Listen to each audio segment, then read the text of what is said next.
Madame, Monsieur, bienvenue dans ce flash de l'information sur Tunisnet TV. Voici les principaux titres de l'actualité nationale et internationale. Le Ouattad uni portera l'affaire Belaïd devant le Conseil des droits de l'homme à Genève.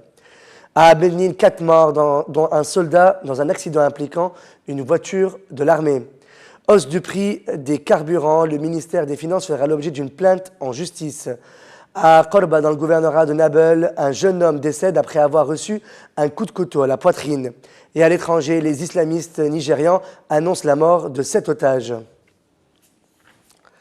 Zied Lakhdar, membre du bureau politique du Parti des Patriotes démocrates unifiés, a annoncé que son parti a décidé de porter l'affaire de l'assassinat de Chokri Belaïd devant le Conseil des droits de l'homme à Genève.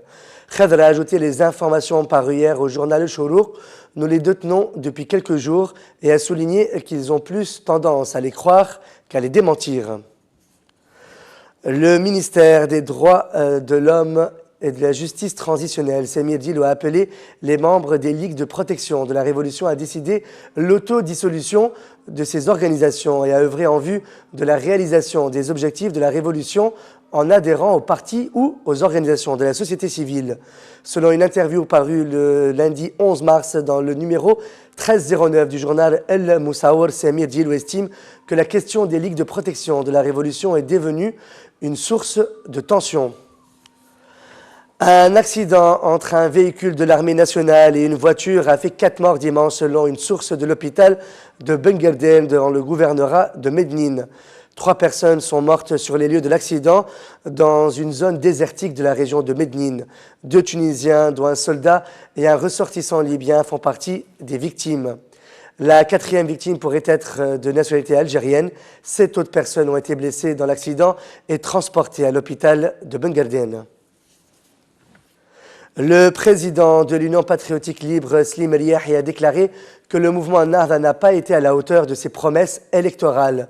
Dans une interview accordée au journal Tounseya, il a ajouté que la Troïka et à sa tête Nahda ont échoué à tous les niveaux. El Yahya a déclaré que le mouvement Nahda aurait dû effectuer un grand travail sur elle-même et ses leaders pour construire de vrais hommes d'État, mais qu'à la place, elle s'est fermée sur elle-même et s'est suffit au savoir de ces hommes qui ne pourront même pas diriger une municipalité. Slim El Yahya a également critiqué le rendement de l'opposition également. Également, le président du parti de l'Union patriotique libre et président du club africain a vivement critiqué le rendement du président de la République provisoire, Mansour El Marzouki. Dans une interview accordée au journal El Tounseya, dans son édition du 11 mars, El Yahya a déclaré que Marzouki représente l'échec de l'expérience politique en Tunisie et s'est étonné que fait Marzouki au palais de Carthage. El Yahya a ajouté que Marzouki aurait dû travailler à la construction de la nouvelle Tunisie et a souligné qu'avoir Marzouki comme président est une honte pour la Tunisie.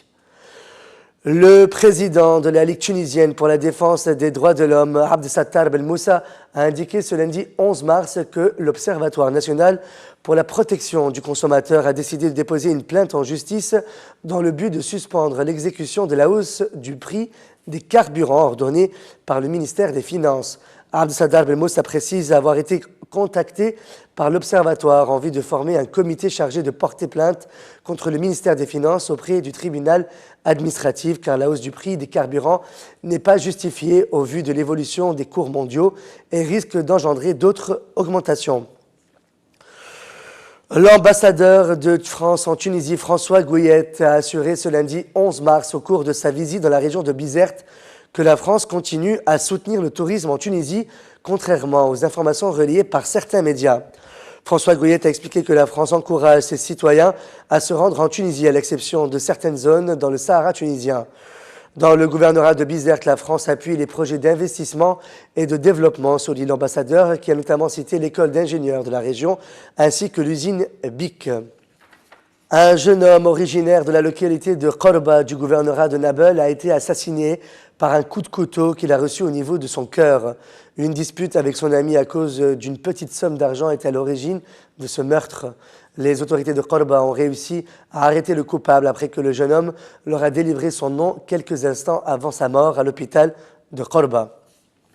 À l'international, le groupe islamiste nigérian Azru avait annoncé qu'il n'hésiterait pas à tuer ses otages en cas d'action pour tenter de les délivrer. La menace vient d'être mise à exécution, si l'on en croit le site spécialisé Site qui a diffusé samedi une vidéo montrant 7 corps non identifiables. Nous vous avions déjà prévenu, toute tentative pour sauver par la force les 7 chrétiens mettrait leur vie en danger, affirment les ravisseurs dans ce document. Selon eux, le gouvernement britannique a envoyé dans la région 5 avions de combat, des soldats et des membres des services secrets.